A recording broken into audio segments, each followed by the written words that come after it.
दोस्तों नमस्कार। आप देख रहे हैं सत्य हुंकार में आपके साथ सत्यपाल। दिसंबर में गुजरात में चुनाव होने हैं, जिसे आम चुनाव 2024 का सेमीफाइनल माना जा रहा है। गुजरात में विधानसभा की 182 सीटें हैं, 92 सीटें बहुमत में लेकर के आ जाती हैं।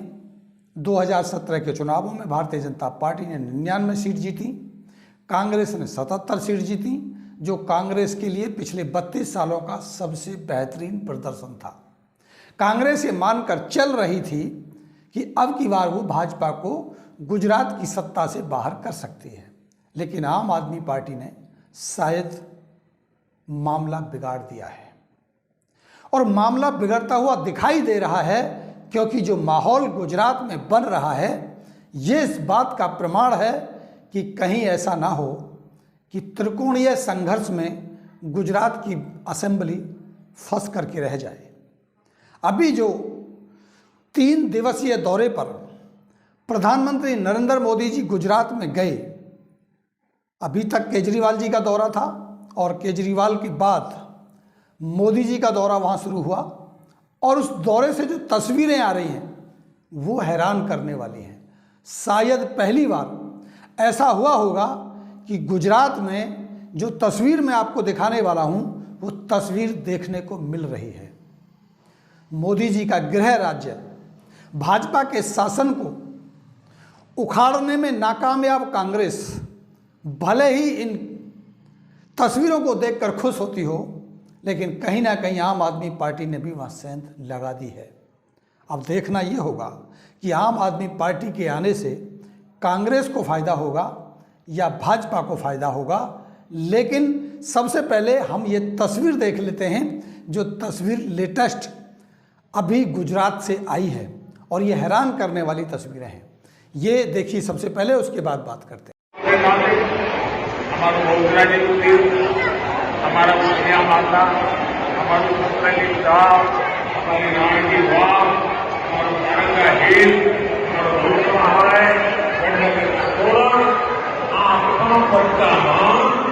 एक बार सामने निकले नहीं जाती हो, बेदर्द करे थाकी जाए कहना आपने आगे बता साथियों, पुनः प्रस्थापित करना માટે जी जान भी काम करके ईमानदारी से प्रयास। अब जो प्रोग्राम ચોટીલા પાવાગઢ, ચોટીલાની સ્થિતિ સુધારી પાવાગઢ 500 વર્ષની ધજા નહોતી ફરકતી ભાઈઓ। હમણાં હું આવ્યો તો એક 500 વર્ષની ધજા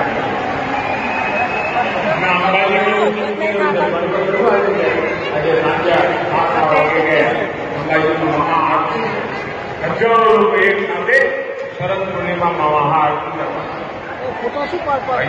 दोस्तों ये जो तस्वीरें आप देख रहे हैं, ये गुजरात के 3 दिवसीय दौरे की प्रधानमंत्री नरेंद्र मोदी जी की तस्वीरें हैं।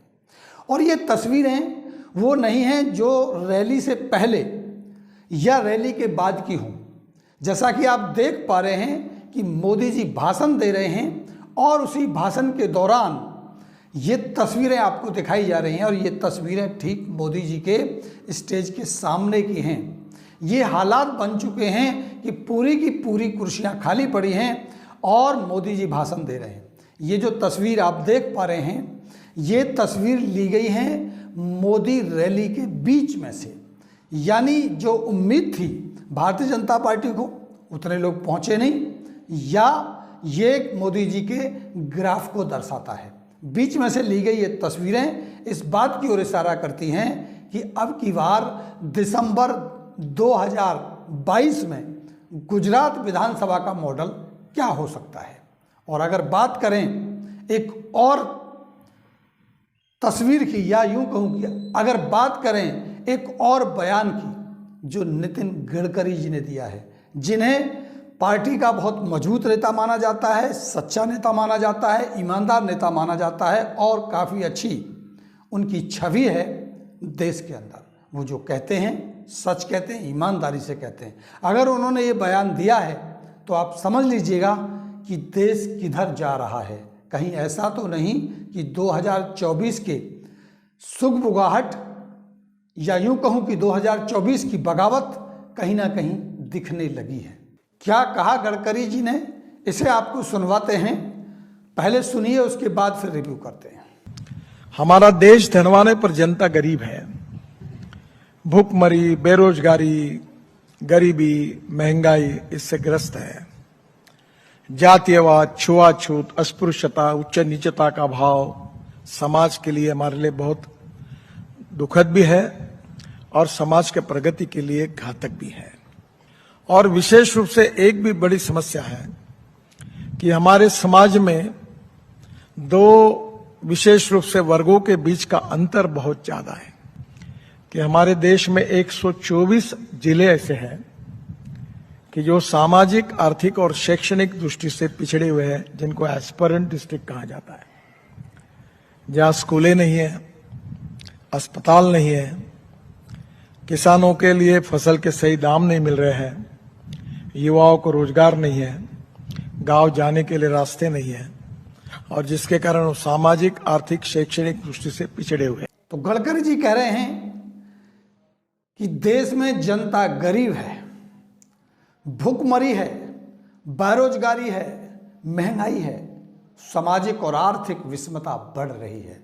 जिस बात को बार बार सोशल मीडिया, क्योंकि गोदी मीडिया तो इन बातों को सामने रखते नहीं है, सोशल मीडिया के माध्यम से या कुछ वरिष्ठ पत्रकारों के माध्यम से, वो वरिष्ठ पत्रकार जो गोदी मीडिया की गोदी से निकलकर आज यूट्यूब चैनल चला रहे हैं और एक वास्तविकता को सामने रखने की कोशिश करते हैं, वो पत्रकार जो बार बार इस बात को कह रहे हैं कि सामाजिक और आर्थिक विषमता बढ़ती जा रही है, देश के अंदर भुखमरी है, गरीबी है, यही बात नितिन गडकरी जी ने कही। एक बार फिर सुना देते हैं।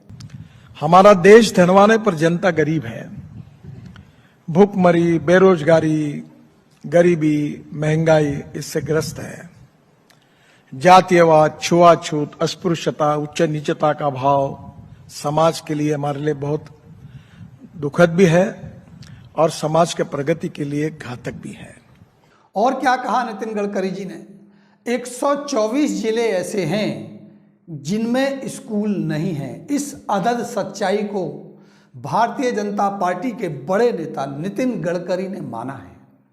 स्कूल नहीं है, अस्पताल नहीं है, किसानों को फसल के दाम नहीं मिलते, युवाओं को रोजगार नहीं मिलता, गांव में जाने के रास्ते नहीं हैं। ये सुनिए कि हमारे देश में 124 जिले ऐसे हैं कि जो सामाजिक, आर्थिक और शैक्षणिक दृष्टि से पिछड़े हुए हैं, जिनको एस्पिरेंट डिस्ट्रिक्ट कहा जाता है, जहां स्कूलें नहीं है, अस्पताल नहीं है, किसानों के लिए फसल के सही दाम नहीं मिल रहे हैं, युवाओं को रोजगार नहीं है, गांव जाने के लिए रास्ते नहीं है, और जिसके कारण वो सामाजिक, आर्थिक, शैक्षणिक दृष्टि से पिछड़े हुए हैं। तो सुना दोस्तों, अगर एक पार्टी का बड़ा नेता इस अदद सच्चाई को स्वीकार करता है तो आप समझ सकते हैं कि 2024 की फतेह आखिर क्या करवट लेगी।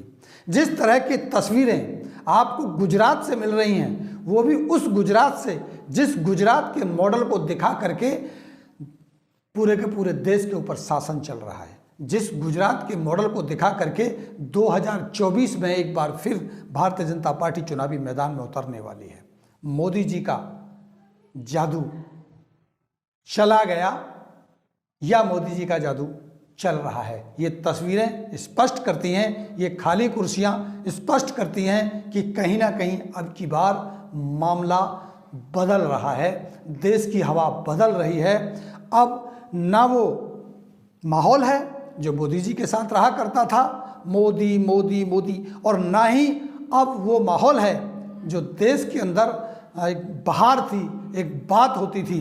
आज सत्ता जो लगातार पिछले 10 साल से मोदी जी का शासन रहा, महंगाई की मार, बेरोजगारी की मार, ये सारे सवालों के साथ एक बार 2024 में स्थिति क्या होगी ये देखना होगा। लेकिन हाँ, ये कहा जाएगा कि सेमीफाइनल होने वाला गुजरात का चुनाव दिसंबर में कुछ तो पटकथा लिखेगा।